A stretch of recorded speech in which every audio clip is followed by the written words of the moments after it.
बंदे, जिस चीज का तुझे इल्म नहीं उसके पीछे न पड़, कि कान और आंख और दिल इन सब आज़ा के बारे में जरूर बासपुर्स होगी।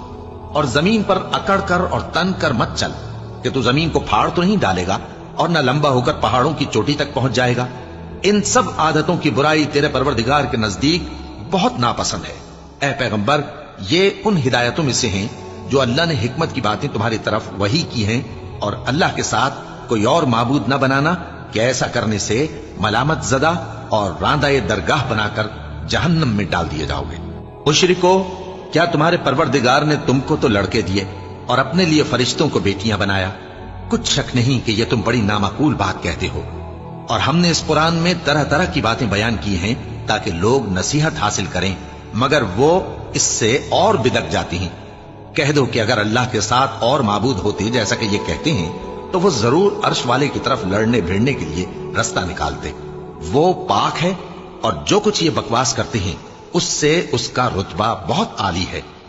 सातों आसमान और जमीन और जो लोग उनमें हैं सब उसी की तस्बीह करते हैं, और मखलूकात में से कोई चीज नहीं मगर उसकी तारीफ के साथ तस्बीह करती है, लेकिन तुम उनकी तस्बीह को नहीं समझते। बेशक वो बुर्दबार है, गफ्फार है। और ए नबी, जब तुम कुरान पढ़ा करते हो तो हम तुम में और उन लोगों में जो आखिरत पर ईमान नहीं रखते छुपा हुआ पर्दा यानी हिजाब डाल देते हैं, और उनके दिलों पर भी पर्दे डाल देते हैं कि उसे समझ न सकें, और उनके कानों में सिकल पैदा कर देते हैं। और जब तुम कुरान में अपने परवरदिगार यकता का जिक्र करते हो तो वो लोग बिदक जाते हैं और पीठ फेर कर चल देते हैं। ये लोग जब तुम्हारी तरफ कान लगाते हैं तो जिस नीयत से ये सुनते हैं हम उसे खूब जानते हैं। और जब ये सरगोशियां करते हैं, यानी जब जालिम कहते हैं कि तुम तो एक ऐसे शख्स की पैरवी करते हो जिस पर जादू किया गया है, देखो इन्होंने किस किस तरह की तुम्हारे बारे में बातें बनाई हैं, सो ये गुमराह हो रहे हैं और रास्ता नहीं पा सकते। और कहते हैं कि जब हम मरकर बोसीदा हड्डियां और चूर चूर हो जाएंगे तो क्या असर नौ पैदा होकर उठेंगे?